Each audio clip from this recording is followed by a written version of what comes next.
thanks again for having me. And it's a terrible time in some ways. It's an interesting time in other ways. It's an odd time for this book in a way because I really wrote it.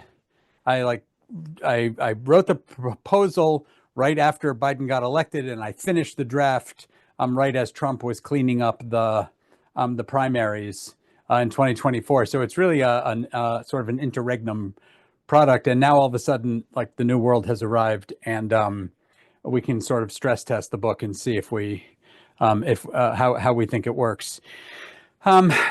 So, you get to a certain age and you become one of those people who tells the same story over and over again.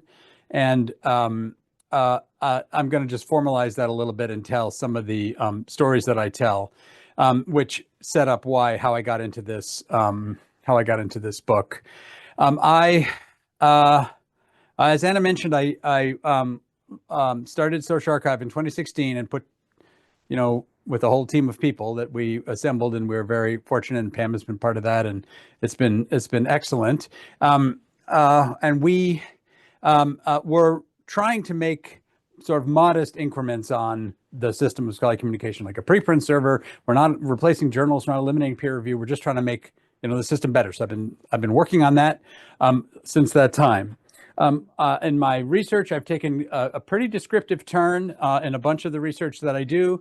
I'm less about trying to discover new theories and mechanisms, and more about trying to figure out what's actually happening and find ways to communicate about that to other scholars and various publics. So, for example, I've been doing a lot on fertility recently, as I keep getting journalists and other people who ask me, what works to raise fertility? A new question that we're asking nowadays. And I'm trying to communicate, nothing that we know of works. The dot on each one of these lines is the lowest point on the line, and they're mostly at the end. So for most countries, the lowest point is now, except Europe is a little special.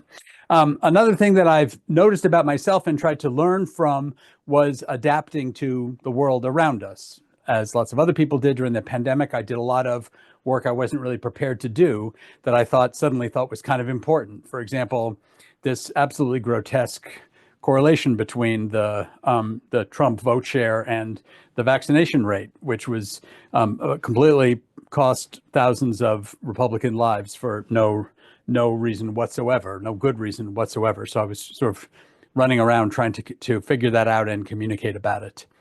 I've done a lot of, in my public work, a lot of it is sort of in the category of debunking or being a crank and complaining about things, trying to be more constructive than just that, but that's a recurring theme. So, for example, trying to bring some sense to the generations discourse, which is mostly not sensical. So I'll talk a little bit more about that, but sort of trying to be that person who is in the right place at the right time to help, explain things when it seems to be necessary. I call this activism. I guess it's activism if you're expressing your political opinions in public. It's pretty lightweight activism, me complaining about Trump on Twitter, but it did lead to me being part of a lawsuit where we sued Trump for blocking a handful of us, and did win for a while there through the Court of Appeals.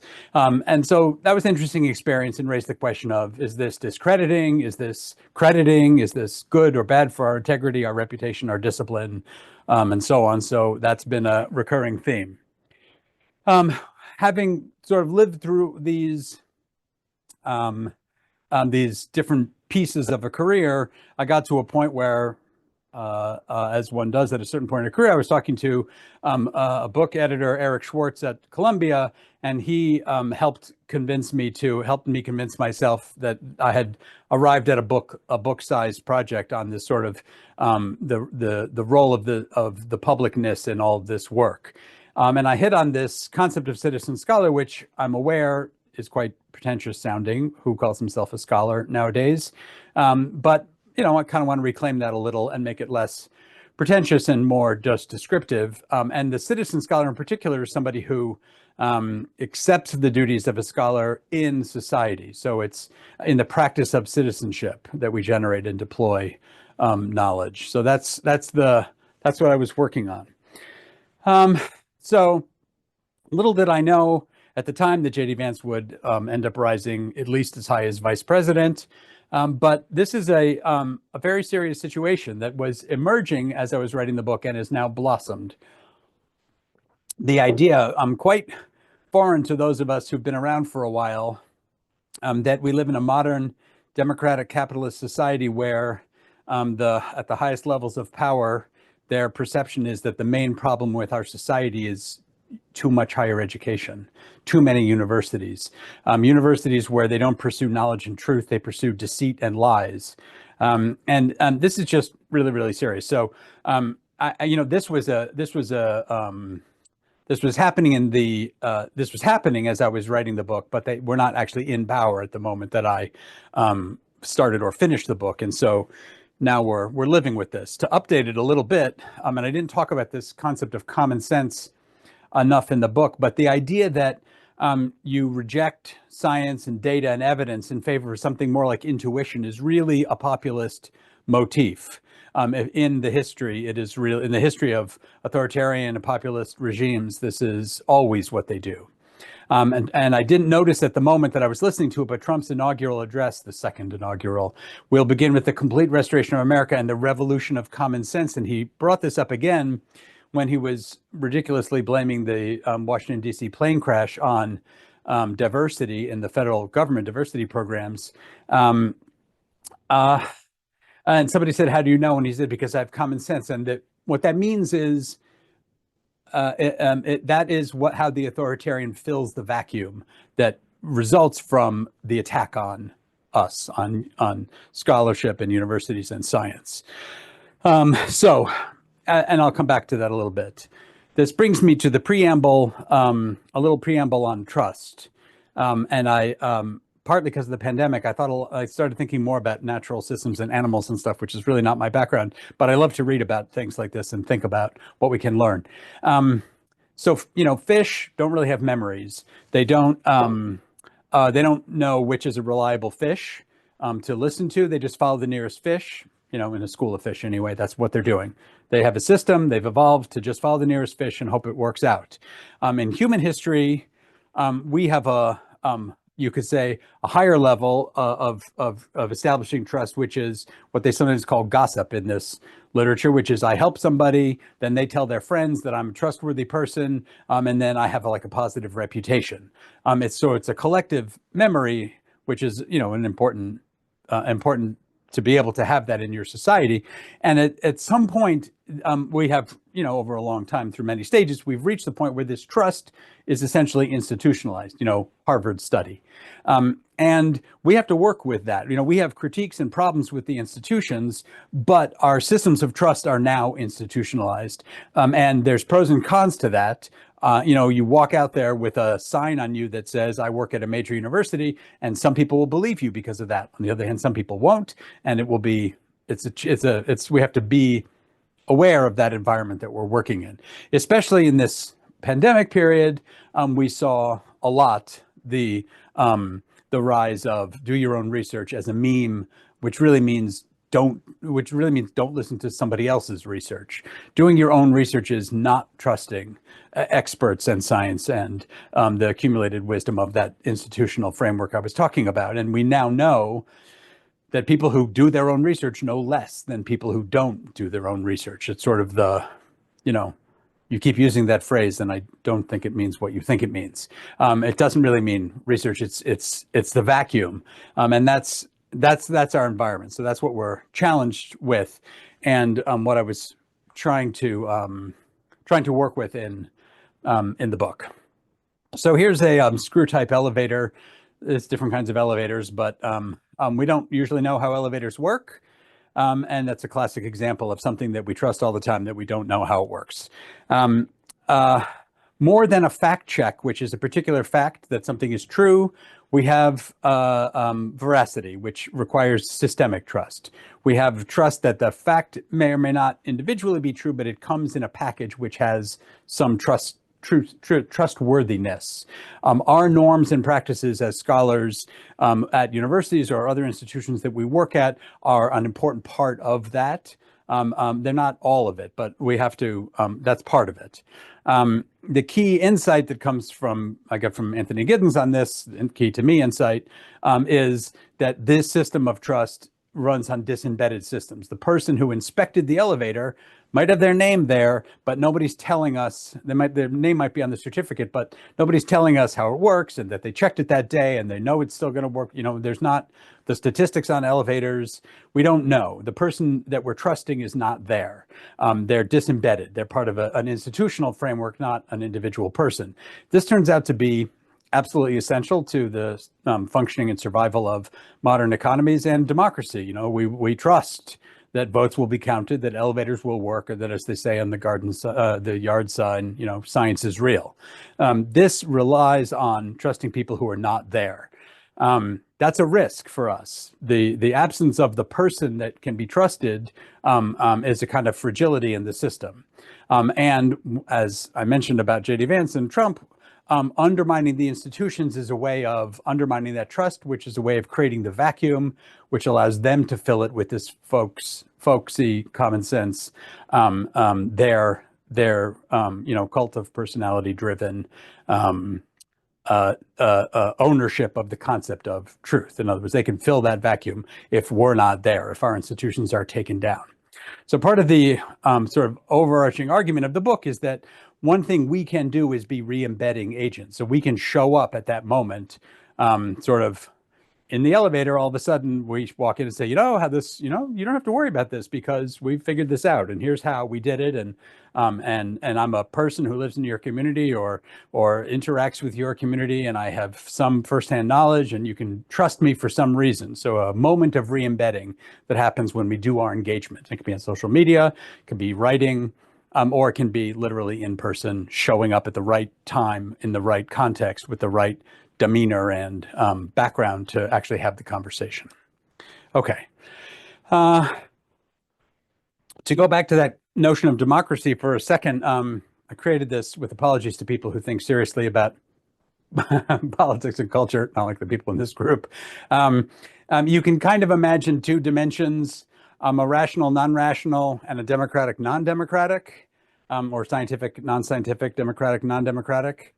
Down at the bottom left is sort of maybe China, where it's not democratic, but they have a lot of science. The trains run on time. They build high-speed rail trains and have vaccines and all kinds of science, but not democracy. The other corner of the other bad corner is the top right, where we still have democratic institutions and structures, which we do in this country, but undermining science or attempting to undermine science as much as possible.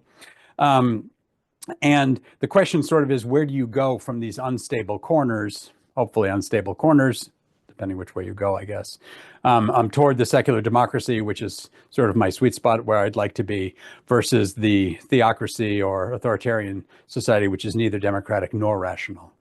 So that's just putting our frightening moment in context. Okay, so these are sort of chapters. I decided for a talk like this, do a run through and touch on a bunch of different themes and then leave time to discuss rather than try to guess which of these are most pressing for you all in this particular audience. So I'll touch on a bunch of things and then we can dig further in the Q&A and the discussion however we want. I call it riding the wave. We didn't really learn this in grad school, at least I didn't, which was how to integrate what's happening right now in the world into our research and our scholarship. It takes time to do projects, grants, data collection, analysis, peer review. It takes years. If you're further reading, if you're making decisions about what you're going to publish in 3 years based on something that somebody started working on 5 years earlier, academics can really lag. Social scientists can be really behind. We have to, we kind of have to do better. These are the various things that, pressed me: the pandemic, climate change, the crisis of democracy, and the racial conflagration around Black Lives Matter. Just to concretize this is the actual moment, March 2nd, 2020, when I was reading that they had, cases of COVID in Washington State that were not, they didn't know where they came from, and we realized it was spreading beyond, we were no longer going to know the individual cases. When I looked at the planes that were in the air at that moment is when, I had my moment of realizing this was going to be a serious world-changing event. Speaking of world-changing events, if you look in social science citations, we do respond to things. This is on a log scale. This is articles that have the selected terms in their keywords, and just to ballpark it, we went from about 100 articles a year on pandemics to 10,000 in social sciences in 1 year. And you can see on there the other things also, again, log scale. So hurricanes after Katrina, terrorism after 9/11. We've had these spikes before. This was really a big one, and it was an opportunity to kind of think about this was an emergency and hopefully doesn't happen very often, but maybe we should try to think more systematically about how we respond to the world instead of just doing it through, the scholarly literature. And so looking at pandemic research in the life sciences, we can see how people responded. Scholars, researchers, scientists, they publish shorter papers much more quickly. A lot of people use preprints, many for the very first time, and a lot of media sourced them. So we had an acceleration of dissemination and evaluation of scholarship. We rushed to sort of formalize and institutionalize the attention to the crisis. So hundreds of journals did special issues on the pandemic. Many publications took down their paywalls, kind of in an emergency setting. We can't have, maybe they were getting deluged with, email requests for copies, but they just took them down because it was too important at that moment, which again, hopefully could be a lesson for us in other times. And a lot of people, put real effort into the, instead of lip service, into the notion of interdisciplinarity. And there were really a lot of interdisciplinary collaborations that emerged during that time. Okay, so things we could learn from. One key thing, this is, especially for those of us who do empirical work, it works for demographers because it's more part of our training, but it works for a lot of other people in social sciences also, is description. Why is this so important, and how does this sort of turn into a turning point in our public work? I love this image from the New York City Health Department parade of statistics in 1913, where people lined up. They stood outside in the, apparently in the rain and the bad weather, to watch statistics go by on parade floats. And the staff at the New York City Health Department, really worked on these floats, and we're trying to communicate stuff about hygiene and nutrition and things like that. And the public, was eating it up. Also around that time was the famous body of work by W.E.B. Du Bois and his colleagues. This is marital status in the Black community around 1900. Trying to do visually and descriptive work about what mattered to people to get to them at the right time to have a meaningful impact. So I've been trying to think systematically about how to do that. And I put this in a in sort of a research life cycle framework. So you have this idea of the research life cycle. You kind of go to the library, you find out the state of things, you go gather data, you analyze the data you can get, you develop your theories and hypotheses, you run your analysis, you publish your results, and the results go into the library, and the cycle goes again. This is like the research life cycle in scholarly communication literature.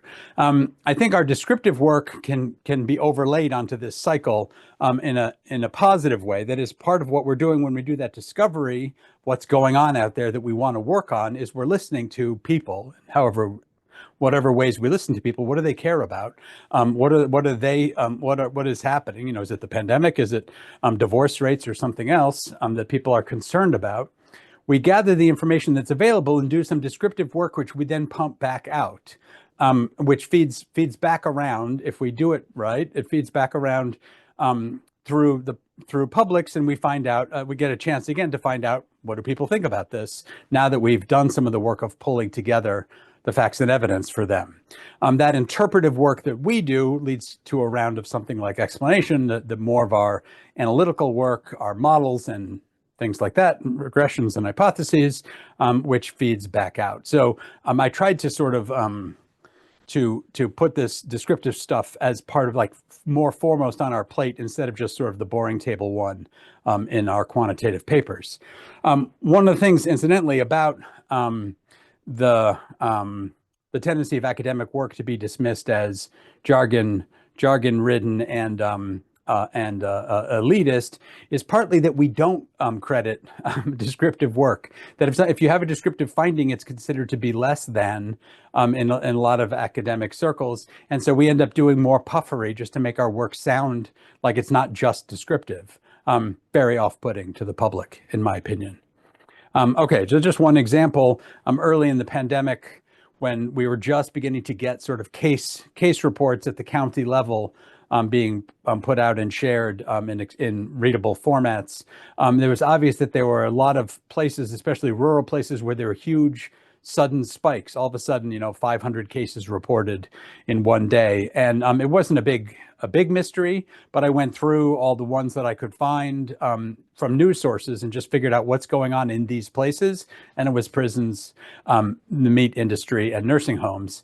So I quickly put out a little article in a minor open access journal. I wanted to sort of plant a flag that says, like, here's this data is available, you can get it from me. Here's a quick analysis of something I think we should be paying more attention to, try to sort of frankly, get myself on the radar as somebody that that people might want to talk to about this.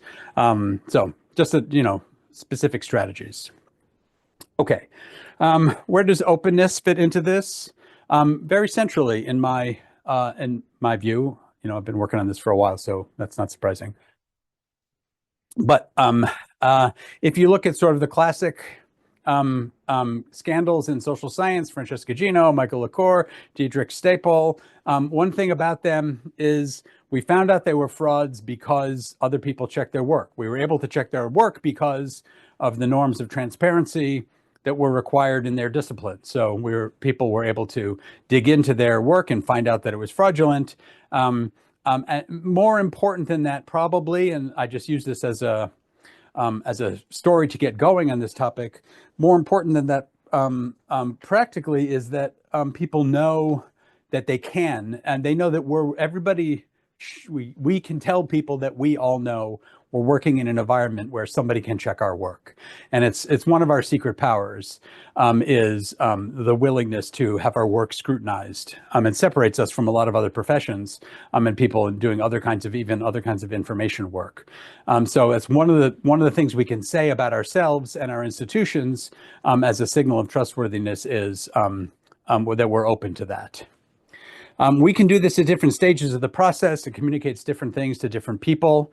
The creation, evaluation, and dissemination of our knowledge all have opportunities. If you look at the flow of the workflow and the institutional environment of these three steps, you can see we can open them in ways that I think would be productive and helpful and signal trustworthiness and deserving trustworthiness to more audiences. So our data and methods can be available. Our review and assessment procedures can be more transparent. That's a dicey one because of confidentiality and anonymity issues. And so lots of interesting debate there. But I want to push us in the direction of trying to figure out if we can do more openness in that area and how.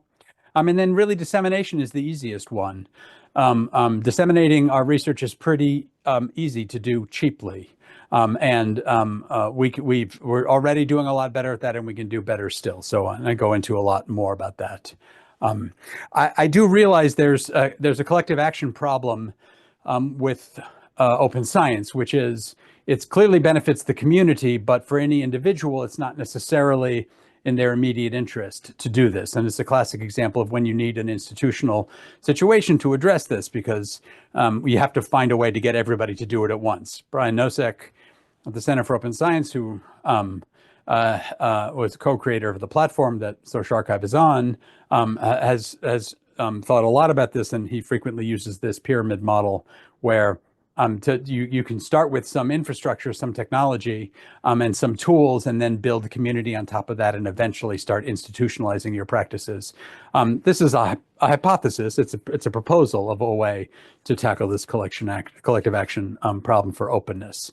I do realize that while we get more trust and accountability and community support by doing this, it does also make us vulnerable. That is, anytime anybody can read our work, it makes us vulnerable to whatever they might react to it. But in particular, bad actors and people who really don't like us can create misinformation or harass us and so on. And so I don't minimize that at all. But I do think we have an imperative to try to do our best. And then try to mitigate the risks and harms as much as possible. So I'm happy to talk more about how to do that. Okay, in the realm of public engagement, what about peer review and debunking? Well, this is interesting because I do kind of twist the I twist us around a little on this. I think I tried to be a little bit provocative. A lot of people know that peer review is is a way that we know things are trustworthy. It's sort of an accepted language of trustworthiness. Even Robert F. Kennedy Jr.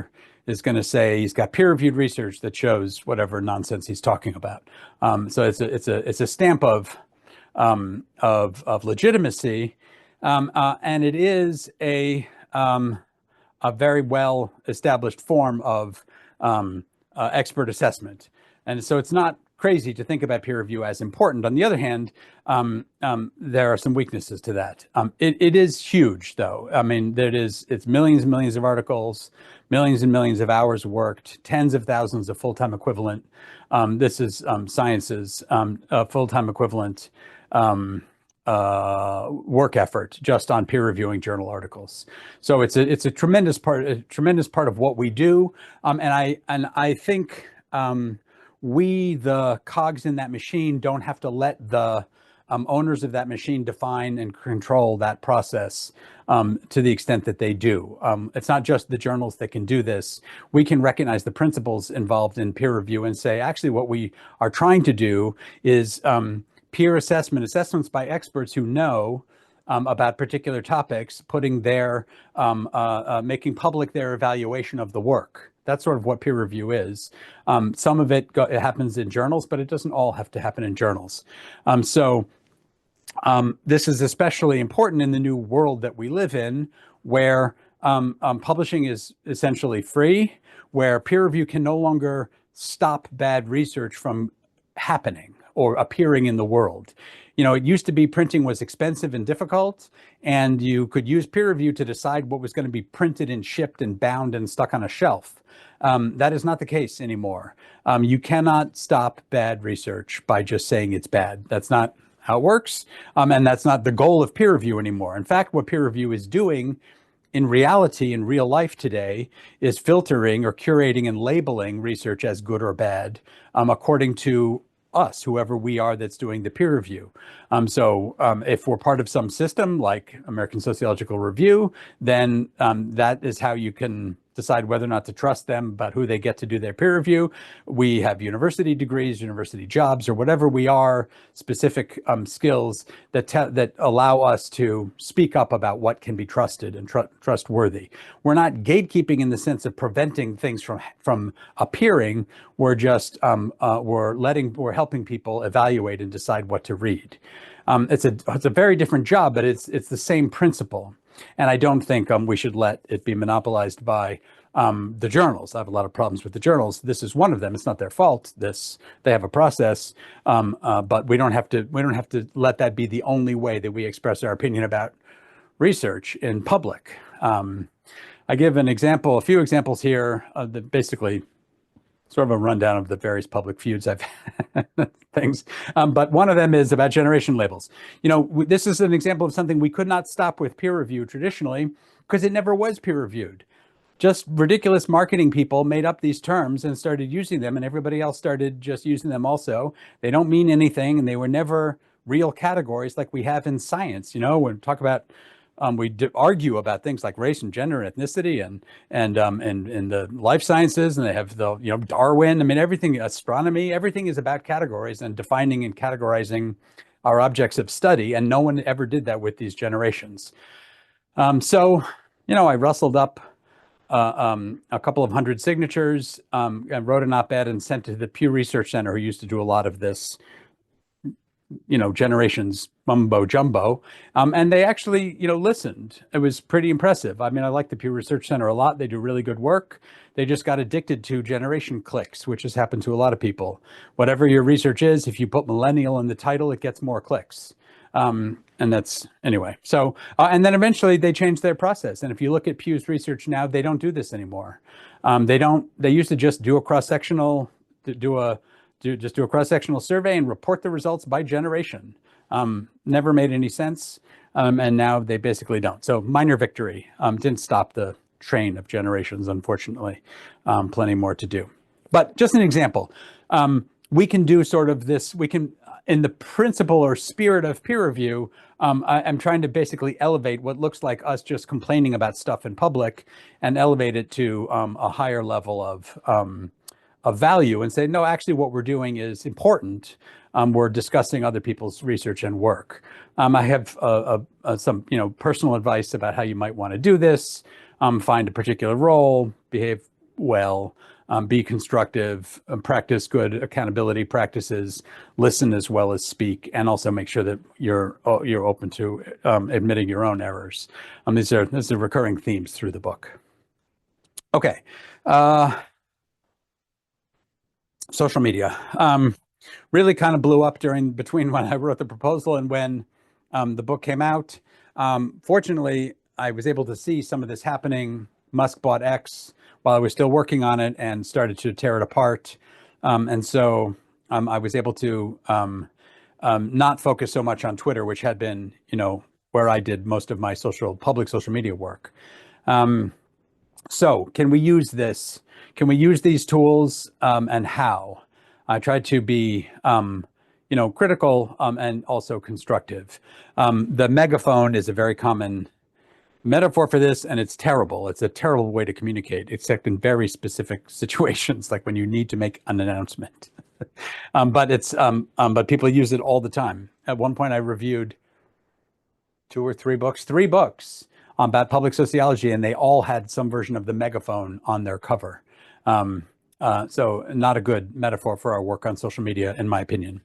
I drew from this book by Rogers Brubaker to sort of put my thinking about social media in the context of hyperconnectivity, what he calls hyperconnectivity in general. This everybody connected to everything in all directions all the time sort of moment. And these are the problems. There's abundance, too much. I talked about that with regard to peer review. There's too much information. We can't read it all. Partly as a result of that, it's miniaturized.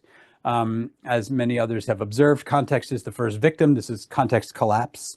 So information gets separated from its context, and bits and bytes and memes fly around without proper contextualization. Very important to us.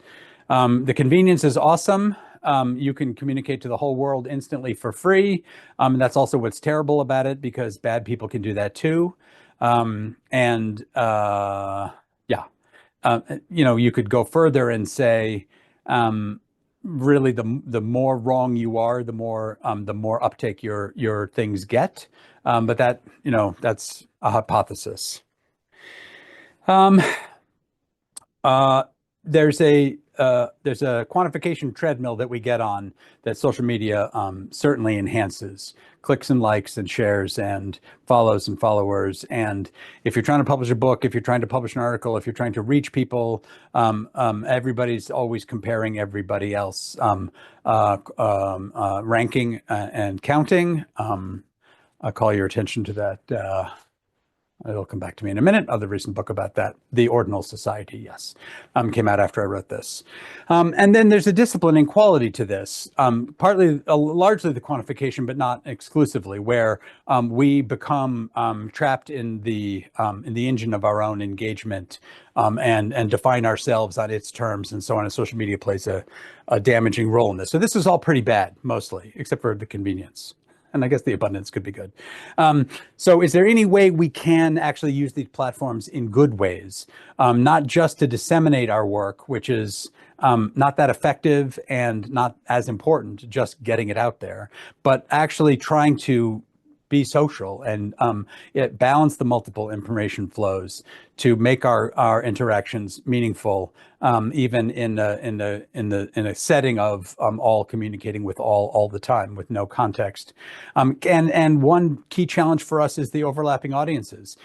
We do not get to speak just to scholars very often. Our journal articles, our syllabuses, our tweets and chats, a lot of those things become public to different audiences at different times you don't know. So if you're trying to speak to every audience all the time, it can be debilitating. But of course, there are great opportunities. So I process a lot of that and try to give some advice. Positivity is important. I talk a lot about debunking and criticizing people, but the bread and butter of our interactions should be positive. Promoting our work is great and important, and many academics feel like it's improper or like it makes them look bad if they're always running around saying, "Hey, this reminds me of my own work. Pay attention to me." That's exactly what you should do. In the context of these other good behaviors, it's fine. When you write an article, that's what you're doing. You're saying, hey, I did some research and I want you to read it. The article is not the research. The article is the description of the research. The article is telling people that you did the research. Same as a tweet or anything else. Just tell people about your work. But in a context of being positive and constructive, it comes across quite differently and doesn't have to be discrediting. Try to get beyond your own network. Great opportunities of the convenience, efficiency, and abundance in social media is that we can reach so many different people all the time. Punching down, you'll hear about that a lot. Punching down is usually bad. Being overly kind and generous, it doesn't usually come off as being overly kind and generous. Just err on that side and you'll find it works out better. We have a great opportunity, and stuff is miniaturized. A book becomes a chapter, becomes a paragraph, becomes a meme. An album becomes a song, becomes a riff. Everything is smaller, but there are opportunities in there to say, hey, click here and you can read something. You can get off that train for a minute and do some more reading. So we have opportunities to jump in and help people do the reading. And one thing about the volume and velocity of the engagement on social media is you get to practice and develop your voice and find out what works for communicating. I tried explaining it this way and nobody cared. I tried explaining it this way and it worked better. You can delete your old tweets that nobody liked. You're not obligated to disseminate them forever. You can try the same thing 4 different ways. And you will if you get into the practice of doing this, because things just come up over and over again and you find ways. This is the 4th time I'm giving a version of this talk. I'm trying to pay attention to what works and what doesn't. It's something you get to do. That's what the social media companies do all the time when they're constantly A/B testing us. Try to post open links. Sharing paywalled stuff is elitist and should be considered taboo more than it is. You can make your reputation much more positive just by sharing open links. That means posting preprints and stuff. And how to manage your own life, not my expertise, but of course, I'm not telling you to do this 24 hours a day. Okay.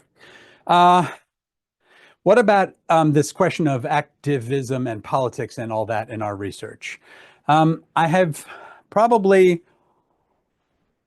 not sure how much, I don't have a good sense yet of how much I annoy or irritate or bore people on my approach to this, which is I tried to take sort of a middle ground. So I don't think I'm too extreme for anybody, hopefully, but who knows? I don't think activism is bad for your scholarship or for your reputation as a scholar. I think life is too short to not speak out as a citizen. It's our job in life to be active citizens, whether that means literally protesting or something like that, or not. It's just not imposing silence on ourselves is not appropriate or good. And I think there's a useful tension in here that we can mine. If you kind of think about some polls of extremes between sort of citizen role and scholar role, and you might reject the duality here if you're like a scholar activist and you think there's absolutely no difference. I'm interested in having that discussion too, but I think you can still separate parts of our roles. As a citizen, obviously you take a position on things. As a scholar, you are pressured to maintain some distance. That can obviously go too far and become, a very position of a position of universal positionlessness, which is associated with privilege and misunderstanding the world. But on the other hand, if your positionality is too positional, even as an activist, if it means you don't take into account the perspective of others, you might just not be as effective or as good at what you're trying to do. In the role of our in our public work, if you go around speaking your opinion all the time, you're taking a risk. That's part of the value of what you do. When you express yourself as a citizen, as you stand up in a meeting and say, this is what I think, the fact that you're exposing yourself is part of what makes it valuable and what makes it something that other people might want to value or recognize or do themselves. On the other hand, indifference is obviously seems bad, but is not always completely undermining. That is, if you're never indifferent at all, then you might miss things too. So I'm trying to balance these things. Okay. Concretely, what does this mean? Challenge your assumptions, push beyond what you already knew. If you're an activist, it's not your job to list all the ways that you've been wrong before and all the ways that you think you might be wrong right now. It might make you better in your activism, but it might also kind of slow you down and not do that much good. Different from our role as scholars. Being wrong is good and important in our scholarship, and some of that can help our public citizenship also. So we want to try to balance that. Our biases, there's a kind of there is a practice within, especially sociology, to sort of state your positionality when you do your work. This is important in some contexts more than others. I don't think I need to state my political opinions in every demography article that I write, or my race and gender, or like that. On the other hand, I think that should be available to people, and I want people to be able to say, wait a minute, I think your work is not trustworthy because I happen to know something about your political beliefs. I think we can work with that tension instead of trying to avoid it, basically. Oh, sorry, this is the last point. Stake your positions. I think if somebody wants to say, you're biased because you think poverty is bad and we should spend the money to eliminate poverty, so I don't trust your research, that's a challenge I should be willing to accept. We can argue about that. In real life, we sort of, we have to face this. Okay. In going back to the megaphone issue, just to return to that, broadcasting our opinions, broadcasting our research is not enough, and stating these sort of implications is often ineffectual. And so we need to find other ways. And so part of this is to convince people. I know, you're publishing something, especially early career people, you finally publish an article, you get 2 or 3 paragraphs to state your policy implications at the end. This feels like a great privilege, and it is. It's sort of a courtesy. You've done all this work and they're going to let you attach a few paragraphs of opinion to it. But it's not really very effectual. If you look at actual policy implications, and I have, they're often like so broad as to be like anybody could have written them about almost anything. Like I find that, kids in poverty do worse in school, therefore we should eliminate inequality.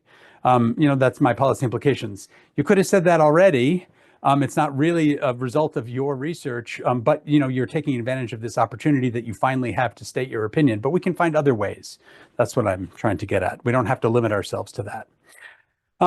And The research itself is often ignored. I mean, the terrible recent example of this is the expansion of the child tax credit in 2021, which lifted millions of children out of poverty. Absolutely, we have all the evidence. We had research to back that policy. The policy worked, and then they canceled it.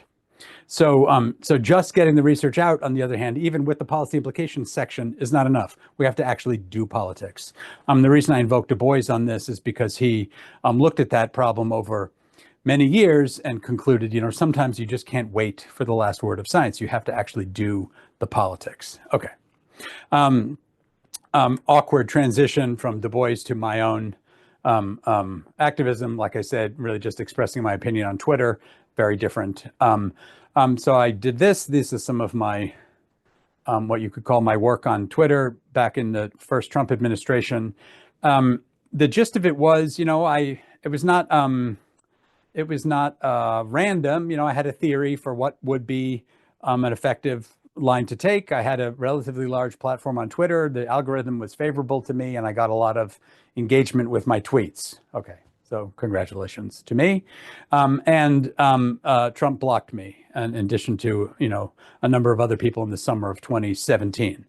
I mentioned this partly because I was doing it not separately from my scholarly identity or my academic identity, but as a sociologist. It doesn't mean that I went out there every day and said, I'm a sociologist and my research shows that Trump is corrupt, incompetent, and authoritarian. But I sort of was putting my reputation on it. It was not a separate identity. Part of the lesson of the social media chapter is you don't get to have different identities in different contexts unless you really work at it with anonymity. So I sued the president. Of course I did. Sociologist sues the president. I can't tell you how many times people said something like, of course you did. Okay, I do not think, and I make the case in the book, that this is like bad for all social science, that somebody was out there criticizing, stating, political opinions in public as a social scientist. I don't think it undermined my research that had nothing to do with those topics, although it would not be hard for somebody to find one of my articles on divorce and post a thing about it on Twitter with some anti-Semitic comment. They could do that. But I took the position, and one of the reasons I ended up in the lawsuit, that they chose me through the process of like the reality show process they used to choose plaintiffs for these things, was reasonable person with a professional career, peer-reviewed research. Responsible citizen, doesn't shout profanity or throw ketchup on the Mona Lisa. So for better or worse, that's sort of the role that I played in that group. It made me a better plaintiff in that sense, and I think maybe there's an expandable lesson in that we show our good acts in one area to help generate legitimacy in another area, sort of the Bourdieuian question of the exchange rate between different types of capital.